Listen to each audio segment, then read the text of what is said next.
For nearly 20 years, her killer walked free, not because police failed, but because the truth was waiting for the future. A teenage girl was murdered. Evidence was collected, and justice was promised. But time buried her case in silence. This is not just a cold case. This is a warning about how murder can hide in plain sight until science decides it's time to speak. And when it finally did, it changed everything. The title of this story is A Cold Case Solved: The Murder of Claire Tiltman, and the words 20 years later are not just a timestamp, they are the crime itself.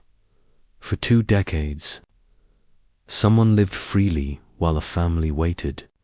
Time didn't bring justice. Time protected a killer. And the most terrifying part, this could happen to anyone if the truth isn't loud enough to be heard. Claire Tiltman was 16 years old. She lived in London, worked part-time at a bakery, and was described as quiet, responsible, and trusting. She followed routines. She didn't take risks. She did everything right.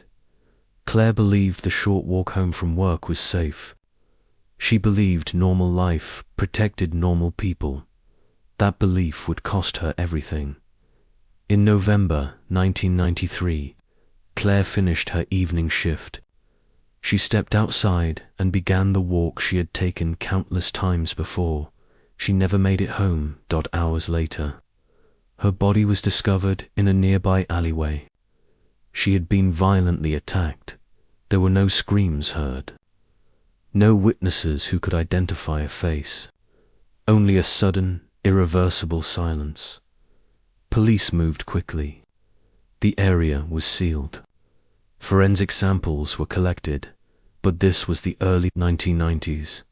DNA testing existed, but it was limited. Databases were small. Matches were rare. The evidence was there, but it couldn't name the killer. And without a name, justice had nowhere to go. Days became months. Months became years. Suspects faded. Leads collapsed. And Claire Tiltman's murder was quietly archived as a cold case. For her family, time didn't heal anything. It stretched the pain. The killer aged. Life moved on.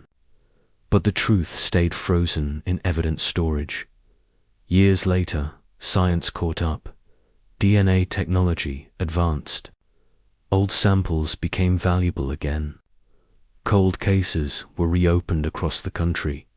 Claire's evidence was re-examined, not because of new witnesses, but because technology had finally learned how to listen. And this time, the silence broke. The DNA produced a match. A name appeared in the system: Ricky Preddy, a man who lived nearby at the time of the murder. For nearly 20 years, he had walked free, built a life, while Claire remained 16 forever. The past had finally found him.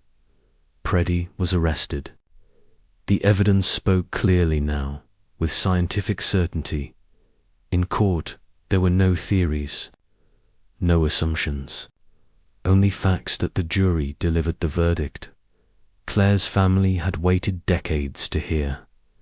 Guilty, justice arrived, but it arrived late. This case leaves us with an uncomfortable truth. Time doesn't erase murder. It only delays accountability. Technology gave Claire Tiltman a voice when the world had forgotten her. But it also revealed how easily justice can be postponed, because evidence never forgets. It only waits, and sometimes it waits 20 years to speak.